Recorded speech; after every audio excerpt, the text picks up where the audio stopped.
Alrighty, so next video is graphing in vertex form, which is the one that we went over on our first day of e-learning before spring break. So vertex form works a little bit differently. Doesn't have an A, B, or a C value. Instead, it has an A value, an H value, and a K value. So the A value is still the first one that you see. So our A value is -2. Our H value can be a little tricky.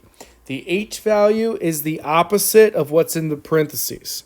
So we're going to remember x minus -1. So it's going to be the value that follows the subtraction sign, or you can think that it's the opposite of what's in the parentheses. So the H value is -1, and our K value is 2.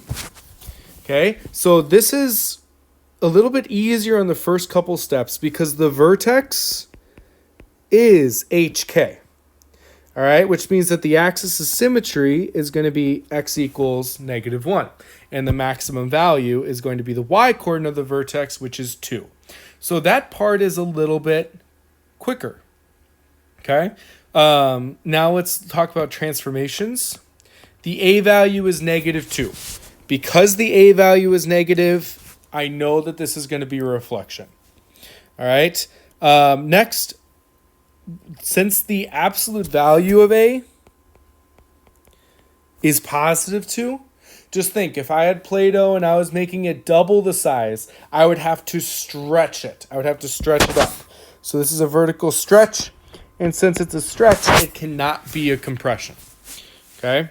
Now, if we look at the vertex, we went from our original vertex of 0, 0, and it became -1, 2. Which means we had a vertical shift because it went up 2, and we have a horizontal shift to the left 1. Okay, so a lot of transformations going on here.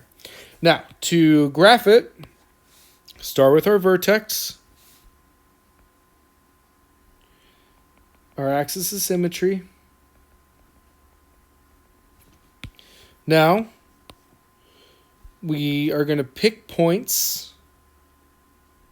Oops, no. We're going to pick points around the vertex. So I'll go 0, 1 above it and -2, -3 below it so that I can hit that symmetry. So to get 0, which is funny enough, the y-intercept, we actually have to do a little bit more work to find the y-intercept in vertex form. It's not just our C term because we don't have a C term. Instead, we do actually need to plug this in. Plug 0 in for x. Okay? And when I do that, all I'm going to do is use my calculator and plug it in exactly as you see it. -2, parentheses, 0 plus 1, parentheses squared, plus 2. Okay? And I'm going to get out a y-coordinate of 0. So the y-intercept is actually 0, 0. And because of symmetry, I know -2, 0 is also going to be a point. Okay, now let's plug in 1. So we get y equals -2, parentheses 1 plus 1 squared plus 2. So if I plug that exactly as I see it into my calculator, I'll get out a coordinate of -6. And because of symmetry,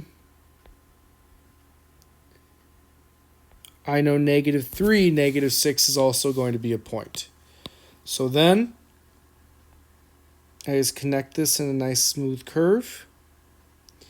You'll see that these had nice x-intercepts at -2, 0 and 0, 0. So there's no need for me to use my graphing calculator to find those.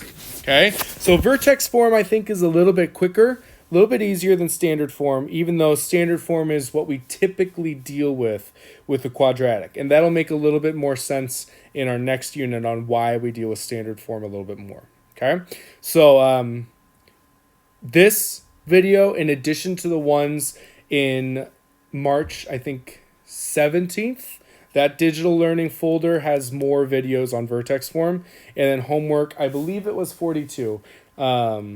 Was your vertex form practice. Okay, so try out number 17 is another vertex one. In my next video, I will go over the 2 application problems.